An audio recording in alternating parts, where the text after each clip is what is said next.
Yang keenam adalah ikhfa'ud du'a wa adamu izharihi. Menyembunyikan doa dan tidak mempertunjukkannya. Doa yang paling afdal itu bukan yang didendangkan, tadang ada orang nih santi yang bunyi doa, tapi yang khafi.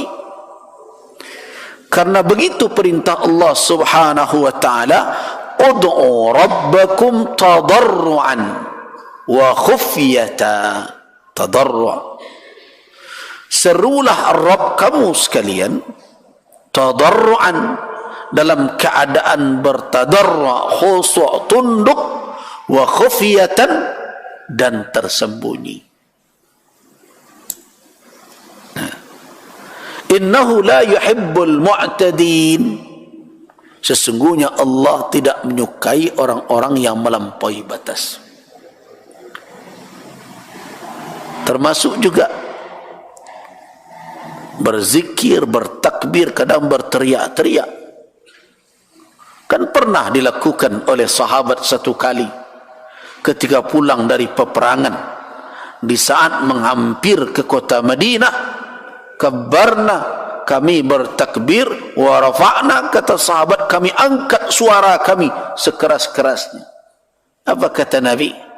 Irfaq ala nafsik. Hiburlah ke badan kau, sayangilah diri. Kenapa? Innalladzi tad'una sesungguhnya yang kalian seru laisa bi'asam, bukan peka dan tuli. Innahu sami'un alim, dia maha mendengar lagi maha mengetahui. Mengadi hari-harian. Nah, jadi karena itu berdoalah dalam keadaan khafi.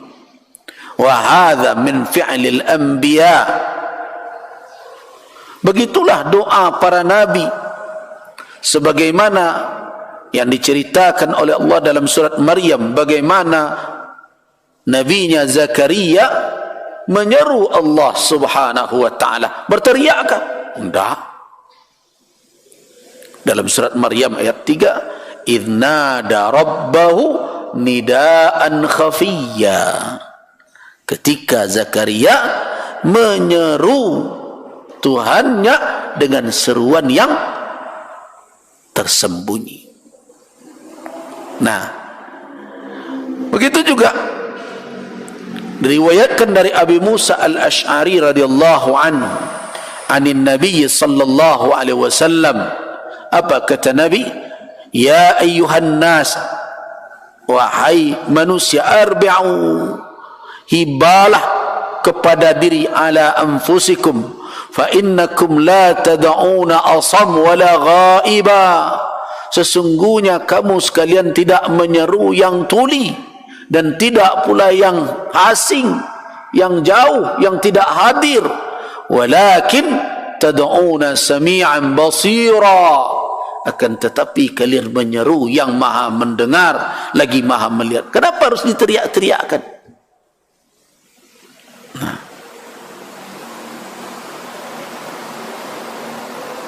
Nah, kenapa adab berdoa itu tidak berteriak-teriak keras-keras? Ya Allah, karena ada orang yang begitu. Lain kalau itu lahir tanpa ilmu, dia dimaafkan, atau tidak disengajanya. Tapi membiasakan berdoa seperti itu tidak bersesuaian dengan petunjuk Nabi sallallahu alaihi wasallam. Nah, kenapa melunakkan dan menyembunyikan doa itu, tidak menjaharkannya, itu lebih baik? Ada banyak faedah. Yang pertama adalah, itu adalah adab yang paling agung. Kalau seandainya manusia berbicara dengan para raja dan penguasa di dunia ini saja, tidak etis dan tidak beradab kalau mari-ari. Kenapa dengan Malikul Muluk seperti itu? Dengan penguasa seluruh kekuasaan dan pemilik nyawa seluruh penguasa dan raja. Bukankah dia maha mendengar? Ialah Malikul Muluk, Allah subhanahu wa ta'ala. Jadi kalau ada orang berteriak-teriak bicara dengan orang lain, apakah itu beradab? Kalau tidak percaya, pergi tiba. Tak usahlah ke presiden, ke menteri, ke gubernur, bupati, wali kota, pepak camat tiba sinan tu ngecek hari-hari agaknya. Nah, jadi berdoa dengan suara yang lirih, lembut, tidak dengan berteriak dan mengangkat suara adalah a'zam fil adab wa ta'zim. Itu menunjukkan sikap yang sangat beradab dan menghargai dan menghormati dan membesarkan yang kita seru. Yang kedua, wa annahu aidan ablagh fit tadarru'i wal khushu' alladhi huwa ruhud du'a wa lubbuh wa maqsuduh. Dengan kita berdoa lirih, tidak menjaharkan, dengan suara yang sayup-sayup sampai begitu, dengan sir, itu menambah kekhusyukan dan menunjukkan ketundukan. Bukankah khusyuk dan tunduk itu ruh dari doa? Itulah esensinya dan itulah maksud. Itu bukan meninggi. Kemudian berikutnya adalah ablagh fil ikhlas, lebih memaksimalkan keikhlasan, karena kita tidak memperdengarkan kepada orang yang bisa saja orang yang mendengar akhirnya mengeluarkan sanjungan dan pujian dan bisa mempengaruhi keikhlasan. Kemudian annahu ablagh fi jam'iyatil qalbi 'ala Allah fi du'a, dan berdoa dengan sir itu, dengan khafi tersebut, lebih menolong memaksimalkan kita menghimpun hati kita agar jangan berserak-serak. Kalau kita angkat suara, malah dia akan bercerai-berai.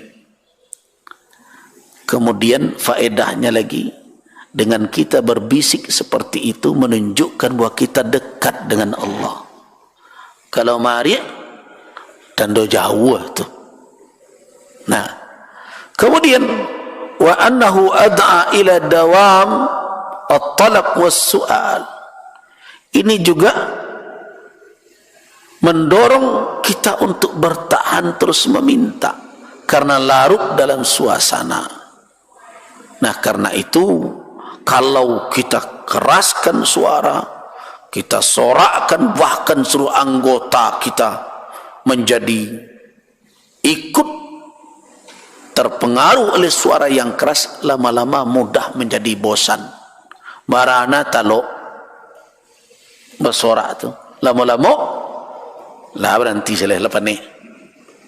Tapi kalau berdoa dengan khafi, akan bertahan lebih lama. Nah, itulah di antara faedah. Nah, karena itu adab yang lebih baik di dalam berdoa adalah al-khafi, khufyah, dalam keadaan tidak menjaharkannya.